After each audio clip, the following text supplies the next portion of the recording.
राजस्थान के बीकानेर में प्रधानमंत्री मोदी ने अमृत भारत स्टेशन योजना के तहत पुनर्विकसित देशनोक स्टेशन का उद्घाटन किया।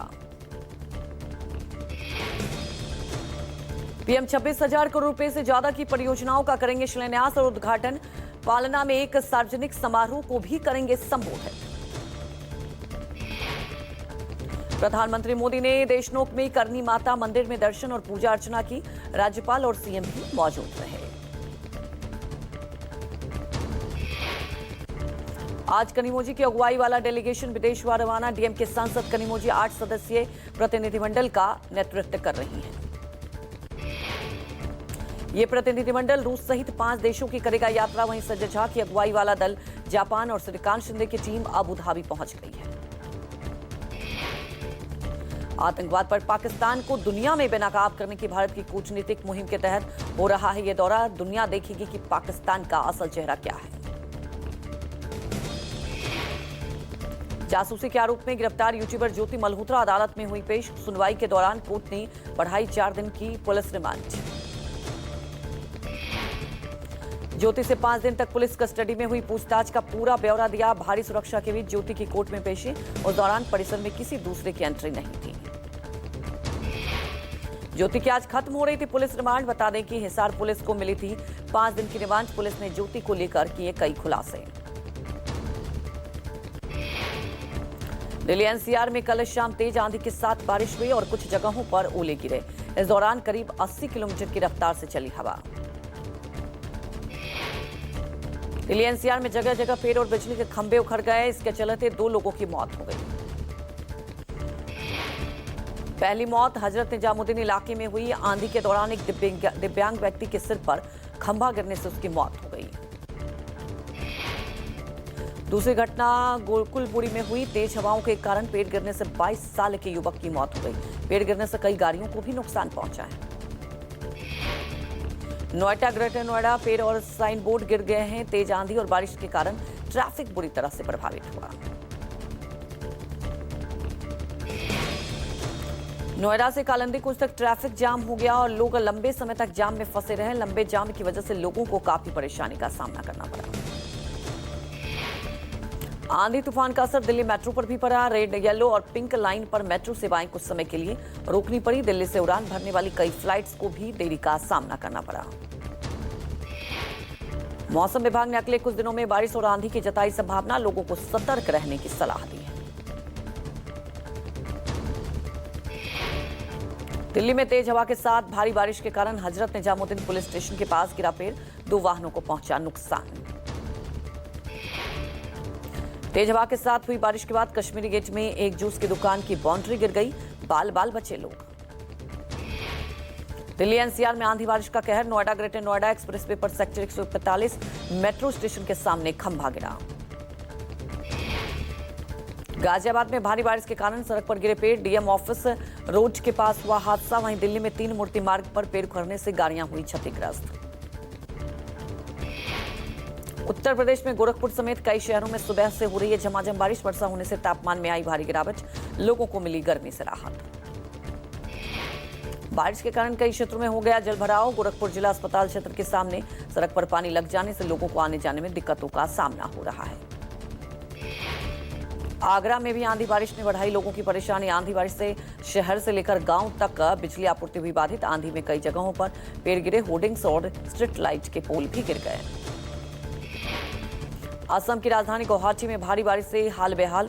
कई इलाकों में भरा पानी। मौसम विभाग ने अगले 2 से 3 दिनों तक भारी बारिश की चेतावनी दी है। उत्तर प्रदेश के हापुड़ में भारी बारिश के कारण कई इलाकों में हुआ जलभराव। तेज हवाओं के कारण दिल्ली लखनऊ मार्ग पर पेड़ गिरा। मुंबई में भारी बारिश के बाद शहर के कई हिस्सों में जलभराव की स्थिति। घरों में घुसा पानी। लोगों को दिक्कतों का सामना करना पड़ रहा है। महाराष्ट्र के ठाणे शहर में हुई भारी बारिश। कई इलाकों में भरा पानी। यातायात पर भी हुआ असर। चंडीगढ़ में भी गरज के साथ हुई तेज बारिश। लोगों को मिली गर्मी से राहत। कई क्षेत्रों में जलभराव की स्थिति।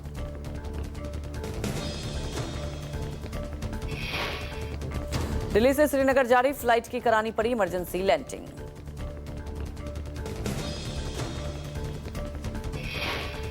विमान में सवार थे 227 यात्री। बाल बाल बची लोगों की जान। भारत पाक सीज फायर पर छठवीं बार बोले राष्ट्रपति ट्रंप, फिर कहा बिजनेस के जरिए जंग रुकवाई। ट्रंप ने कहा, मुझे लगता है मैंने ट्रेड के जरिए सीज फायर को रुकवाया।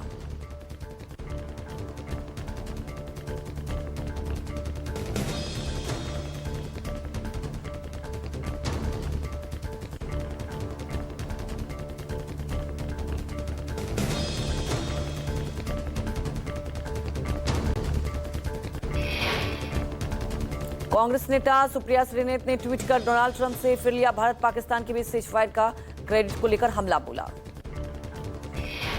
सुप्रिया श्रीनेत ने कहा, छठी बार फिर से ट्रंप ने व्यापार की बात करके भारत पाकिस्तान के बीच सीज फायर की बात की। सुप्रिया श्रीनेत बोली, पीएम मोदी को इस पर बोलना चाहिए, ट्रंप बार बार हमारी तौहीन करे और हम चुपचाप रहें। जम्मू कश्मीर के किश्तवाड़ में सुरक्षा बलों और आतंकियों के बीच मुठभेड़ जारी। पुलिस, सेना और सैनिक बलों की एक संयुक्त टीम ने घेराबंदी शुरू कर दी है। धुले में कैशरूम कांड, शिंदे गुट के विधायक अर्जुन खोतकर के निजी सहायक के कमरे में मिले करोड़ों रुपए।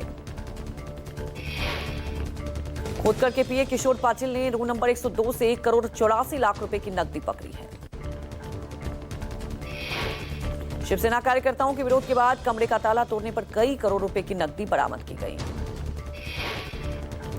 धुले और नंदरबार में विकास कार्यों की समीक्षा के लिए 22 विधायकों का प्रतिनिधिमंडल धुले शहर पहुंचा था। अमूल के बाद अब सुधा डेयरी ने बढ़ाए दूध के दाम, बिहार में आज से सुधा का दूध हुआ महंगा। सुधा शक्ति दूध अब 55 रुपए की बजाय 57 रुपए प्रति लीटर मिलेगा। नई दरें आज से लागू हो गई। फिलहाल सुधा के अन्य प्रोडक्ट जैसे घी, पेड़ा, लस्सी की कीमतों में बढ़ोतरी नहीं हुई। वक्फ कानून को लेकर सुप्रीम कोर्ट में सुनवाई, कानून को चुनौती देने वाली याचिकाओं पर होगी हियरिंग। याचिकाओं पर आज लगातार तीसरी बार होगी सुनवाई। जस्टिस बीआर गवई और जस्टिस एजी मसीह बेंच ने कहा, याचिकाकर्ताओं को अंतरिम राहत पाने के लिए मामले को और मजबूत करना चाहिए। सीजेआई के महाराष्ट्र दौरे के दौरान प्रोटोकॉल विवाद को लेकर सुप्रीम कोर्ट में दायर हुई याचिका में जांच की मांग, सुप्रीम कोर्ट में एक वकील ने दायर की है याचिका। जस्टिस सूर्यकांत ने याचिकाकर्ताओं पर नाराजगी जताते हुए कहा, सस्ती लोकप्रियता क्यों हासिल करना चाहते हैं। सीजेआई ने खुद कहा है कि इस मामले को बढ़ा चढ़ाकर नहीं बताया जाना चाहिए। जस्टिस सूर्यकांत ने कहा, 2 बजे से याचिका पर सुनवाई करेंगे, याचिकाकर्ताओं पर भारी जुर्माने के साथ याचिका खारिज करेंगे। दिल्ली में आज यमुना सफाई को लेकर एक विशेष बैठक, नॉर्थ ब्लॉक में होगी बैठक में गृह मंत्री अमित शाह भी होंगे मौजूद। बैठक में यमुना की सफाई की रोड मैप होगा तैयार, उच्च अधिकारियों के साथ शाह करेंगे बैठक। दिल्ली में बीजेपी सरकार बनने के बाद यमुना सफाई पर विशेष फोकस, इसकी समीक्षा सीधे प्रधानमंत्री दफ्तर और गृह मंत्रालय कर रहा है।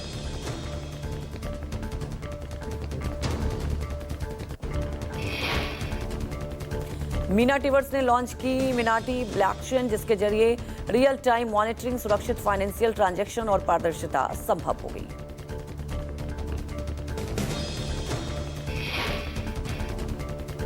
मीना टिवर्स ने लॉन्च की मिनाटी ब्लॉकचेन, जिसके जरिए रियल टाइम मॉनिटरिंग, सुरक्षित फाइनेंशियल ट्रांजैक्शन और पारदर्शिता संभव हो गई।